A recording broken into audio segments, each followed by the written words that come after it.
Class 10th वाले सभी विद्यार्थी ध्यान दें। प्यारे विद्यार्थियों, आपका पूरा पेपर आ चुका है 19 दिसंबर का। अगर आप वाकई पास होना चाहते हैं तो इस पूरे के पूरे पेपर को ध्यान से देखना है। माय डियर फ्रेंड्स, एक महत्वपूर्ण बात मैं आपको बताना चाहता हूं, जितने भी छात्र इस वीडियो को देख रहे हैं, कोशिश आपको यही करना है कि जो ऑब्जेक्टिव टाइप के जो 35 नंबर के जो प्रश्न आते हैं वो सारे के सारे सही हो जाएं, क्योंकि 25 नंबर से आप पास होते हैं। इसलिए मैं एक महत्वपूर्ण बात बता रहा हूं, जो 35 नंबर के जितने भी ऑब्जेक्टिव टाइप प्रश्न आएंगे वो सारे के सारे आपको अच्छे से सोल्व करके आना है। इसके बाद पास होने के लिए आपको क्या करना है, 2 से 4 या फिर 5 प्रश्नों को हल करके आना है। और सामाजिक विज्ञान के पेपर में तो उनसे रिलेटेड सभी प्रश्न हल कर ही देना है, क्योंकि पास आपको होना है। तो अच्छे से पेपर को देख लीजिए। देखिएगा माय डियर फ्रेंड्स, मैं आपको जो प्रश्न बता रहा हूँ इन्हें ध्यान से आपको देखना है, जो आपकी परीक्षा में आपको देखने को मिलेंगे। पहला प्रश्न यहाँ पर पूछा गया है, चारागाह क्या है। प्यारे विद्यार्थियों, चारागाह क्या है? तो यहाँ पर आपको लिखना है, प्राकृतिक घास से ढकी जो भूमि होती है, प्राकृतिक घास से ढकी जो भूमि होती है उसे चारागाह कहते हैं। तो यहाँ पर हमारा ऑप्शन नंबर सी करेक्ट उत्तर के रूप में हो जाएगा। इनमें से कौन सा पत्तन पूर्वी तट पर स्थित है जो अंतः स्थलीय तथा अधिकतम गहराई का पत्तन है? तो सभी बच्चे यहाँ पर करेक्ट उत्तर क्या बताएंगे? विशाखापट्टनम। तो विशाखापट्टनम आपको करेक्ट उत्तर के रूप में बताना है। ये पूरा पेपर मैं आपको बता रहा हूँ जो आपकी परीक्षा में आएगा। और अगर मेरी ये मेहनत अगर आपको अच्छी लगी तो आप वीडियो को लाइक जरूर कीजिए, और चैनल पर नए हैं तो चैनल को सब्सक्राइब जरूर करके रखिएगा। मेरे इसी चैनल के द्वारा आपका रिजल्ट भी बताया जाएगा, जो कि जब भी आएगा सारी अपडेट मैं देता रहूँगा।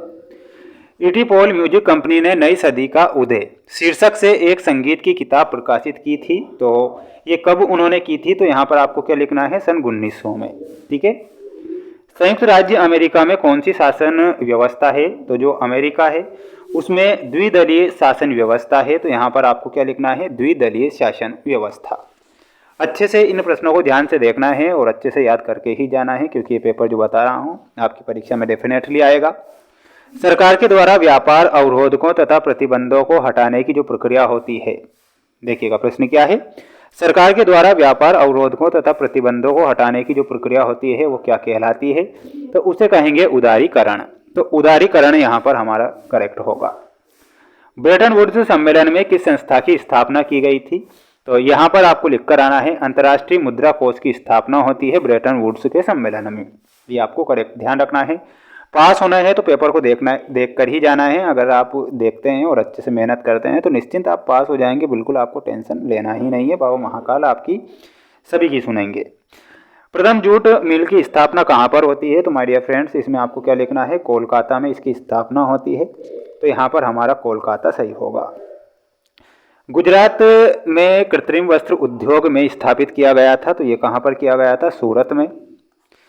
1901 में भारतीय फैक्ट्रियों में मजदूर काम करते थे। तो 5,84,000 मजदूर काम करते थे 1901 ईस्वी में। एक प्रजातांत्रिक सरकार के प्रति उत्तरदायी होती है। तो जनता के प्रति वो उत्तरदायी होती है। तो यहाँ पर आपको जनता लिखना है।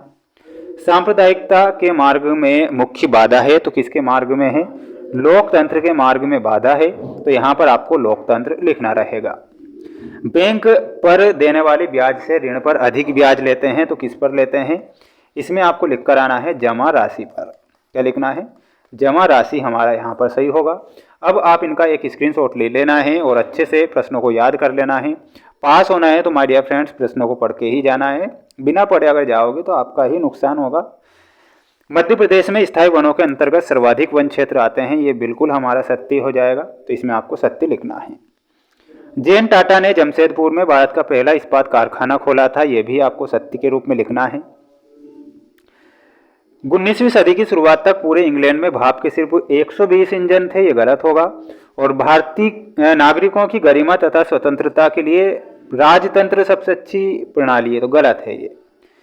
भारत के पड़ोसी देशों में मानव विकास के लिहाज से नेपाल की स्थिति अच्छी है? नहीं है। छोटा नागपुर का पठार खनिज संपदा में भारत का सबसे संपन्न क्षेत्र है। ये बिल्कुल आपका सत्य हो जाएगा। अब आप इसका भी ले लो स्क्रीनशॉट। जल्दी से मैं आंसर इसलिए बता रहा हूँ क्योंकि समय तो बचा ही नहीं है। 2 बजे से पहले पूरा पेपर का रट्ठा मार के जाना है। टिहरी बांध कहाँ पर स्थित है? तो प्यारे विद्यार्थियों, टिहरी जो बांध है वो कहाँ पर स्थित है? तो आपको लिख कर आना है, ये उत्तराखंड में स्थित है। यहाँ पर लिखना है उत्तराखंड। किस नदी पर है? तो नदी है भागीरथी नदी। तो इसमें आपको लिखना है भागीरथी। परमाणु ऊर्जा के दो प्रमुख खनिज कौन कौन से हैं? तो दो खनिज के बारे में पूछा है। तो एक तो आपको लिखना है यूरेनियम, एक तो यूरेनियम हो जाएगा और दूसरा हो जाएगा आपका थोरियम। थोरियम। श्रीलंका किस वर्ष स्वतंत्र राष्ट्र बनता है? तो 1948 में श्रीलंका स्वतंत्र राष्ट्र बना था। किन्हीं ऐसे देशों के नाम बताए जिसमें बहुत अधिक आर्थिक असमानता पाई जाती है? तो उस देश का नाम है बांग्लादेश। तो यहाँ पर क्या लिखना है? बांग्लादेश लिखकर आना है। अंतर्राष्ट्रीय व्यापार को उदार बनाने के लिए नियमों का निर्धारण करता है, तो कौन करता है? तो वो करता है प्यारे विद्यार्थियों WTO, वर्ल्ड ट्रेड ऑर्गेनाइजेशन, जिसे हम विश्व व्यापार संगठन कहते हैं। स्वर्णिम चतुष्कोण किन स्थानों को मिलाता है? तो प्यारे विद्यार्थियों 4 स्थानों को ये मिलाएगा। एक तो हो जाएगा बम्बई, चेन्नई, कोलकाता और दिल्ली। ये आपको करेक्ट ध्यान रखना है। मेरे द्वारा जो प्रश्न आपको बताए गए हैं माय डियर फ्रेंड्स, ये सारे के सारे मोस्ट प्रश्न हैं। किसी प्रकार से रियल ये पेपर नहीं है, वायरल नहीं है।